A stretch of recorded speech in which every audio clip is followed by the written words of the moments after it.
नमस्कार, उत्तराखंड बुलेटिन में आप सभी का स्वागत है। मैं हूं आपके साथ निशा शर्मा। ये उत्तराखंड की तमाम खबरों पर एक नजर डालता हूं। सबसे पहली खबर लक्सर से। आज लक्सर में उस समय हड़कंप मच गया जब दो लड़कों के गुटों में आपसी विवाद के दौरान एक गुट ने दूसरे गुट पर गोलियां चला दी। 17 वर्षीय विनायक को गोली लगी, जिसकी हालत गंभीर बनी। पुलिस ने आरोपियों की तलाश शुरू कर दी और गंभीर हालत में विनायक को लक्सर सामुदायिक स्वास्थ्य केंद्र से प्राथमिक उपचार के बाद यहाँ पर हरिद्वार रेफर किया गया। परिजनों ने बताया कि उसे पूरे मामले की जानकारी फिलहाल नहीं थी। लक्सर से जॉनी चौधरी की रिपोर्ट आप देख रहे हैं।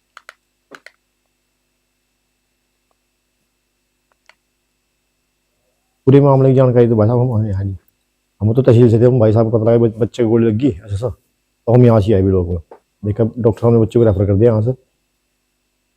वैसे तो पूरे मामले की जानकारी तो बच्चों को ही होगी, परंतु विनायक चौधरी नाम का एक लड़का है जिसके पिताजी का नाम कमलवीर एडवोकेट है, कमलजीत एडवोकेट, उनका बेटा है। 17 साल इसकी उम्र है और बच्चों में आपस में कहा सुनी में झगड़ा हुआ तो उसमें गोली चला दी, तो छर्रे लगे हैं।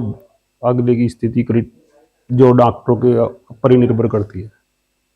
खबर हरिद्वार से। हरिद्वार में पिरान कलियर क्षेत्र में आज सुबह एक निजी स्कूल बस सड़क से फिसलकर खेत में जा गिरी। बस में करीब 35 स्कूली बच्चे सवार थे। गनीमत रही कि किसी भी बच्चे को यहां पर चोट नहीं आई। बताया जा रहा है कि बस चालक ने ओवरलोड खनन डंपर से बचने की यहां पर कोशिश की और संतुलन खो दिया, जिससे कि बस सीधे खेत में उतर गई। मौके पर ग्रामीण और राहगीरों ने बच्चों को सुरक्षित बाहर निकाला। हादसे ने क्षेत्र में अफरा तफरी मचा दी और लोगों में भारी आक्रोश यहां पर पैदा कर दिया। हरिद्वार से तनवीर अली की रिपोर्ट आप देख रहे हैं। कलियर से हद्दीपुर सोहलपुर की तरफ जाने वाला जो मार्ग है हम उस पर खड़े हैं फिलहाल।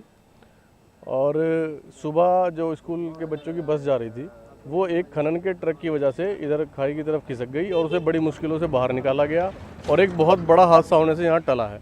लगभग ये समझ लीजिए उसमें 30 बच्चे सवार थे और 30 परिवारों के चिराग बुझने से आज ईश्वर ने, परमात्मा ने, अल्लाह ने बचा लिए। पुलिस प्रशासन की तो अभी आंखें बंद हैं। अभी हम और आप लोग आवाज़ उठाएंगे तो आंखें खुलेंगी और जब आंखें खुलेंगी तो सब तरह का काम होगा। अब सही बात तो ये है कि ये तो आए दिन का हादसा है यहाँ। आज चलो आज हम लोग आ गए, आप लोग आ गए, नहीं तो यहाँ तो आए दिन होता रहता है। अब जब आए दिन लोग मरते हैं और फिर उसके बाद लोग आंखें बंद कर लेते हैं, अपनी कोई फ़र्क ही नहीं पड़ रहा। रही बात ये जो एक समय सीमा होती है, हमने कई बार शिकायत करने की कोशिश करी, हम पहुँचे, शिकायत भी की, लिखित में भी दिए हैं, चौकी थाने सब तरह हमने कंगाल के फेंक दिए। लेकिन क्या है कि जी एनएच का काम चल रहा है। अरे भैया एनएच का काम चल रहा है, एनएच का काम इंसानों के लिए ही तो है। एनएच जो बनेगा उस पर आप और हम ही तो चलेंगे। जब हम ही नहीं रहेंगे तो फिर उस एनएच का क्या फ़ायदा है। तो एनएच का अगर काम चल रहा है उसके खनन की अब आपको पता ही है कि अभी 2-3 महीने पहले भी 2 अपने बच्चे एक्सपायर हुए थे खनन की वजह से इमरानपुर के पास।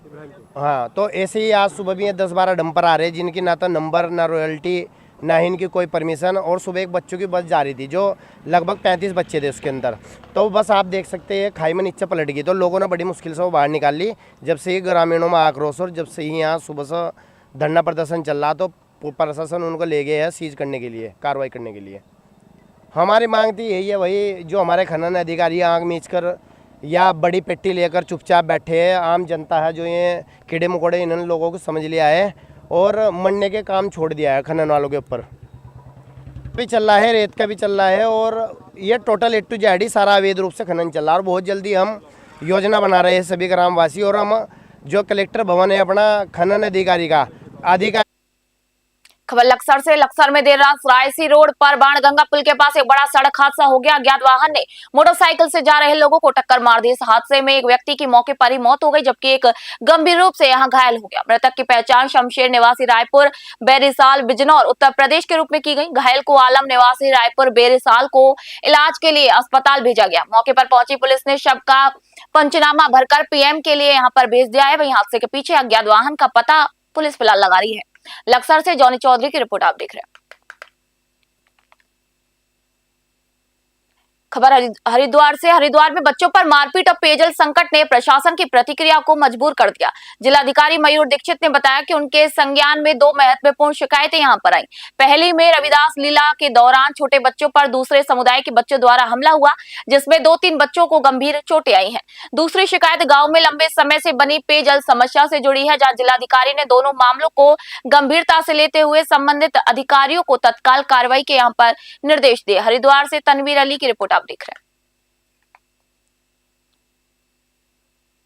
हैं। ग्रामीण लोगों ने समस्या बताई है, एक पुलिस विभाग से संबंधित है, एक पीजा से संबंधित है, उसको संज्ञान में लेकर कार्रवाई के लिए निर्देश दिए गए। कहाँ से क्या समस्या? मैं गांव धीर मजरा से आया हूँ जी। मेरा नाम विजेंद्र है और मैं क्या नाम यहाँ पे आया था एसएसपी ऑफिस पे और डीएम साहब के साथ मिलने के लिए आए। कुछ हमारे बड़े छोटे लोग भी आ रखे हैं यहाँ पे। तो रविदास लीला हमारे गांव में चल रही थी जी, तो वहाँ से कुछ बच्चे छोटे छोटे बच्चे आ रहे थे।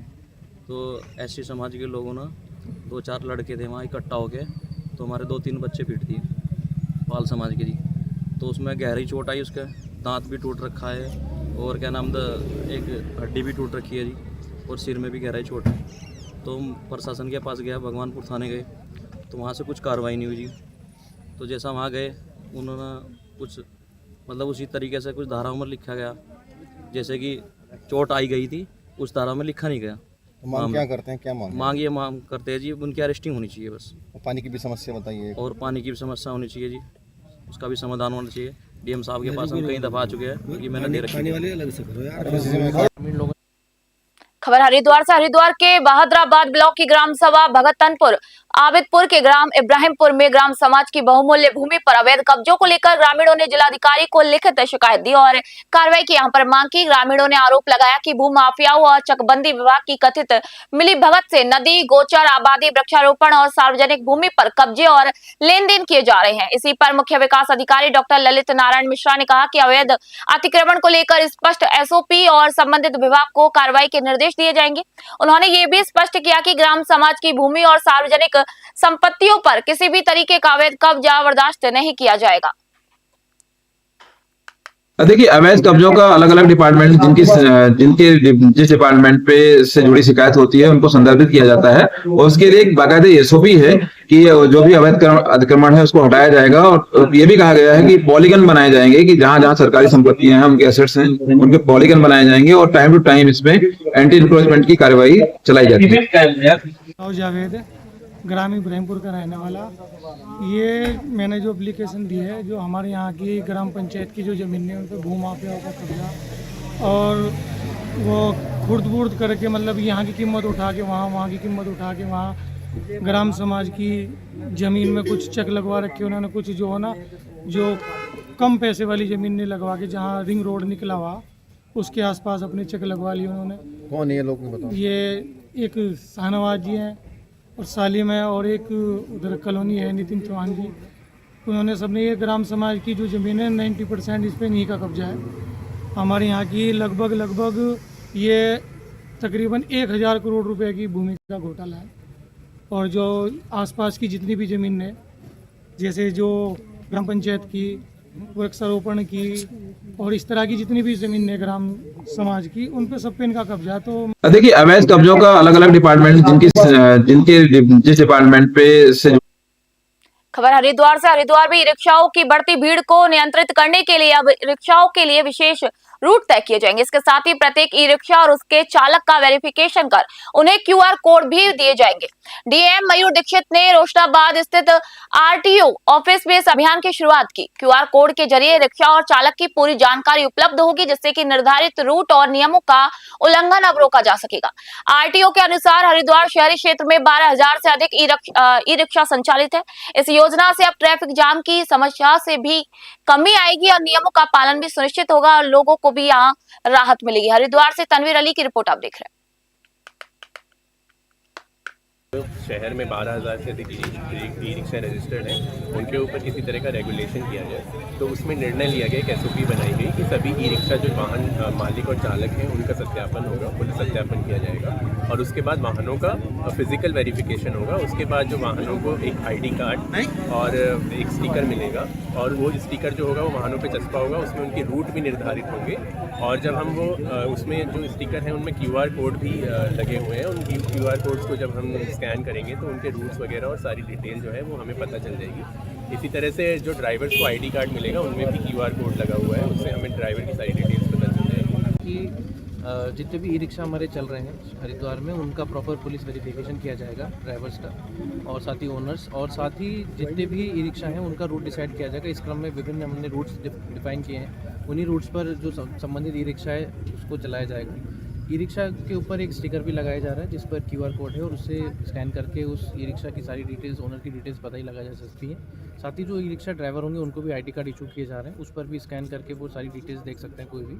और साथ ही जो डिफरेंट यूनियंस हैं ई रिक्शा की, उनके साथ भी वार्ता की जा रही है कि किस तरह से हम लोग ई रिक्शा का संचालन जनपद में करें ताकि ट्रैफिक कंजेशन, पार्किंग आदि की इशू ना आए। बढ़िया है जो शुरुआत प्रशासन के द्वारा की गई है।